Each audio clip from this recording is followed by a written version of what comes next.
Before Google was the powerhouse that it is today, ranking in $66 billion, that's billion, with a B.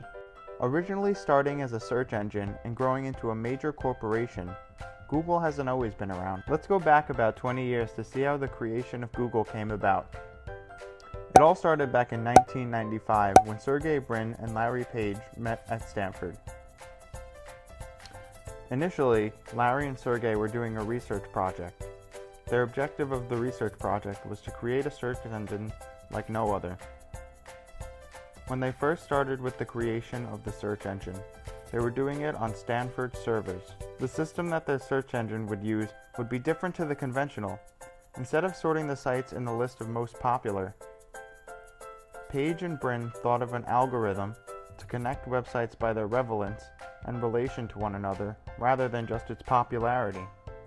They named this system PageRank, after the creator Larry Page. The temporary nickname for the engine was Backrub because the system checked backlinks to estimate the importance of a site. Eventually the name was changed from Backrub to Google. The name Google is a play on a mathematical term, Google, which is 1 followed by 100 zeros. This was to show the large amounts of information that the website was supposed to provide. On September 15, 1997, the domain name for Google was registered, and the company was incorporated on September 4th of 1998. Google's intentions were to remain a search engine with no advertisements. However, Google had made no profits at this point. They were running purely on investments and donations. Because of this, Google had to cave in and start to show advertisements. The way this would be executed would be through a new system called AdWords. Google being Google would not execute this like other search engines, with pictures and animations. Instead, it would just be text and a link, and Google made sure that the advertisements shown were related to the search.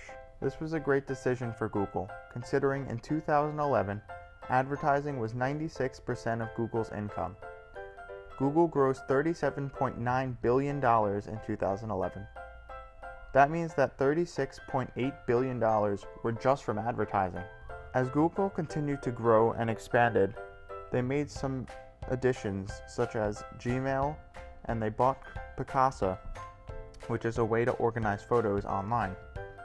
But this was also the year that Google was made available for stock to be purchased for $85 per share.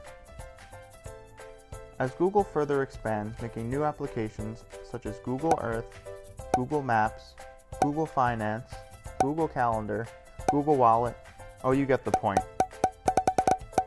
Google also purchased YouTube at this time. YouTube brings in about $4 billion for Google. Android was created for smartphones. Google even has their own Nexus phone line, which runs Android. In today's society, it's either you have an Android or an iPhone. And that being the case means Google gets money from the cell phone manufacturers to allow them to use the system of Android.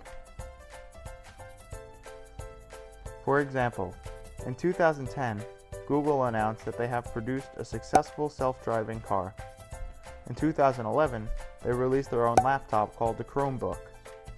In 2012, Google Glass was unveiled, and from 2012 to today, Google has mainly been updates and renovations to the company's apps.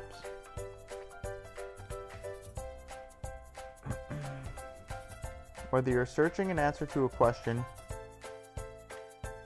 need a picture, want to check the news, or your email,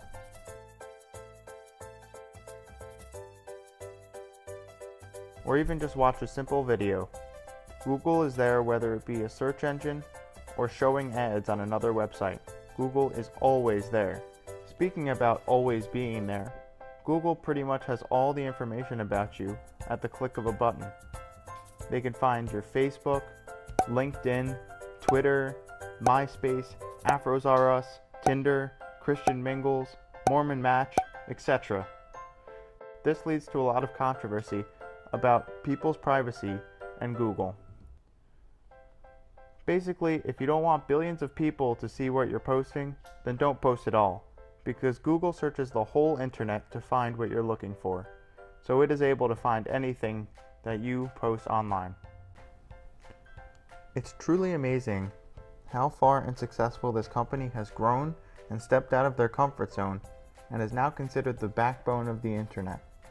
To further prove my point, Google is now considered a verb in the modern day dictionary.